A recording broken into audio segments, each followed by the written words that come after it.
The Female of the Species by Rudyard Kipling. When the Himalayan peasant meets the he-bear in his pride, he shouts to scare the monster, who will often turn aside. But the she-bear, thus accosted, rends the peasant tooth and nail, for the female of the species is more deadly than the male. When Nag the basking cobra hears the careless foot of man, he will sometimes wriggle sideways and avoid it if he can. But his mate makes no such motion where she camps beside the trail, for the female of the species is more deadly than the male. When the early Jesuit fathers preached to Hurons and Choctaws, they prayed to be delivered from the vengeance of the squaws. 'Twas the women, not the warriors, turned those stark enthusiasts pale, for the female of the species is more deadly than the male. Man's timid heart is bursting with the things he must not say, for the woman that God gave him isn't his to give away. But when hunter meets with husband, each confirms the other's tale. The female of the species is more deadly than the male.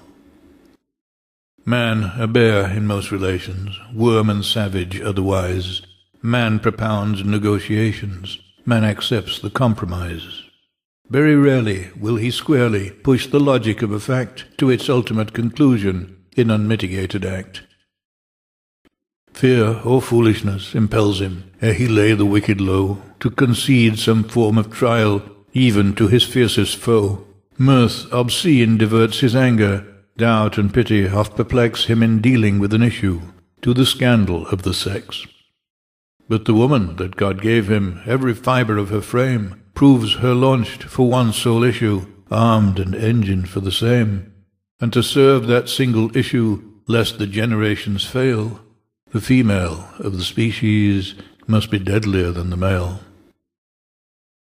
She who faces death by torture for each life beneath her breast may not deal in doubt or pity, must not swerve for fact or jest. These be purely male diversions, not in these her honour dwells. She the other law we live by, is that law and nothing else. She can bring no more to living than the powers that make her great, as the mother of the infant and the mistress of the mate. And when babe and man are lacking, and she strides unclaimed to claim her right as femme and baron, her equipment is the same. She is wedded to convictions, in default of grosser ties. Her contentions are her children. Heaven help him who denies. He will meet no suave discussion, but the instant white-hot wild, wakened female of the species, warring as for spouse and child. Unprovoked and awful charges, even so the she-bear fights. Speech that drips, corrodes, and poisons, even so the cobra bites. Scientific vivisection of one nerve till it is raw, and the victim writhes in anguish, like the Jesuit with the squaw. So it comes that man, the coward, when he gathers to confer with his fellow braves in council, dare not leave a place for her where, at war with life and conscience, he uplifts his erring hands to some god of abstract justice, which no woman understands.